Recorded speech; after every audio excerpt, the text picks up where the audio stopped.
In 2019, we got to play a remake of what many consider to be the best Resident Evil game ever made. Visually, Resident Evil 2 was delightful, and although it was completely remade from the bottom up, it still managed to maintain what made the original so good. One of the issues, however, was the persistent nature of Mr. X or Tyrant, whichever you prefer, and that by the end he became more of a burden than the continuous threat he was meant to be. Resident Evil 3 was known for Nemesis, a biologically engineered monstrosity, and one of the challenges Capcom faced with remaking it was to make sure he didn't become as irritating as Mr. X, being able to provide a constant threat throughout. It may not have been as iconic or as memorable as RE2, but Capcom has done a superb job of making sure you don't forget it this time around. Resident Evil 3 is a roller coaster of intensity, and the inclusion of Nemesis couldn't be any better. You will see him in a lot of the 7-hour campaign, but his inclusion always manages to keep you on your toes, never feeling unnecessary or forced. Right from the start, his presence is terrifying, taking every opportunity to scare you half to death as he bursts through windows or appears just out of nowhere.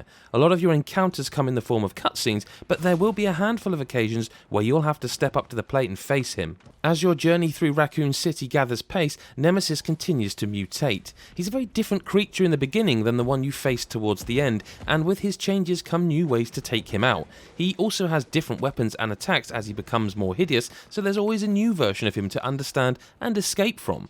Of course, there are different enemies throughout, but Nemesis is the one you're going to struggle the most with. He's a constant, he is dangerous, and his sole purpose is to eliminate you. Elsewhere, there are other hunters that have different attack patterns and ways to take both Jill and Carlos out. In the hospital, you'll face hunters with armoured skulls and deadly claws, and in the sewers, you'll have to destroy hunters that resemble giant lizards with Demogorgon-like jaws.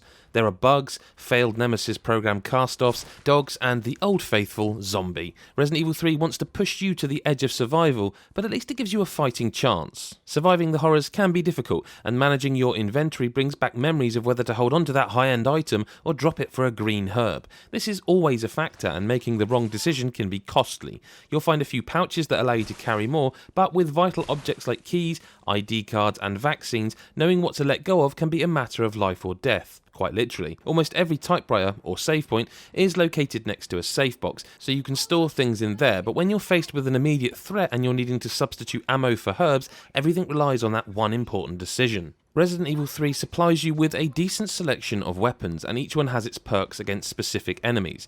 Ammo is sometimes thin on the ground, but finding gunpowder will allow you to craft it. You'll also find ingredients to make various rounds for your grenade launcher, each having a different effect on who you fire it at. This weapon will be vital against Nemesis, and having fire, acid, and explosive rounds in abundance is a necessity, not to mention the mines you can fire from it. You'll spend most of Resident Evil 3 playing as Jill Valentine, and with each location being relatively claustrophobic, dodging is a huge factor in your survival. Pressing the right shoulder button will make you dodge out the way, and doing so at the exact moment is important, especially against Nemesis. It takes a while to use this effectively, but it will be the difference between surviving or dying in those tight spots. Certain enemies need to be taken out differently, and if you're not taking advantage of their weaker points, you'll end up wasting a lot of ammo. The hunter betas move fast, and they'll also dodge your bullets. If zombies aren't taken out correctly, you'll sink bullets faster than you can find them. Learning what works best is part of the challenge, and when things go south, your talents with a gun will be pushed to the limit. Keeping your cool when aiming your handgun at a zombie's head is difficult, so studying their movements is key. I struggled to take out a lot of them in the beginning because of how unpredictably they move, similar to the previous remake. Even as you progress, the aiming can be a problem just because of how intense things get. When you're running out of ammo and wasting your bullets, it's a royal pain in the backside. In the instances where you play as Carlos, zombies are more frequent. Resident Evil 3 switches up the way you play there, forcing you to be more reckless with your weaponry, but thanks to the machine gun he's armed with, it becomes more of a bloodbath and less about precise shooting. There's still an element of skill involved, as ammo for your assault rifle does dwindle, especially when you're roaming the wings of a hospital.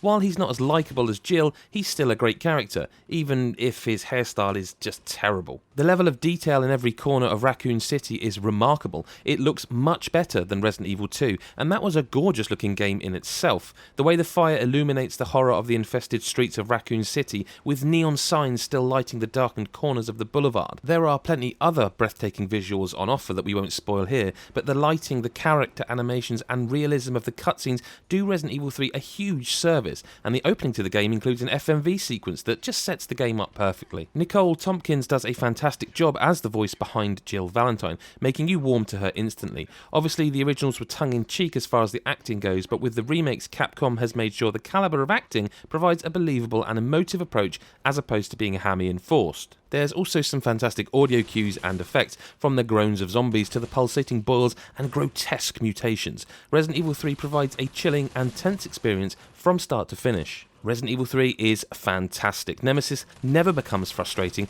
and that dread in the back of your mind never goes away as you're always waiting for him to pop up again. It looks amazing, with every location packed with great definition and detail. While it may only take around 7 hours to complete, the original was similar, and there are still plenty of reasons to replay it. The game is filled with collectibles that open up models and concept art you can check out in the main menu, and the shop lets you purchase weapons, outfits, and more to take with you the next time you play. Resident Evil 3 then is a superb remake of the original, with Nemesis being the clear highlight. Although inventory management and aiming can be a problem, it is a fantastic game.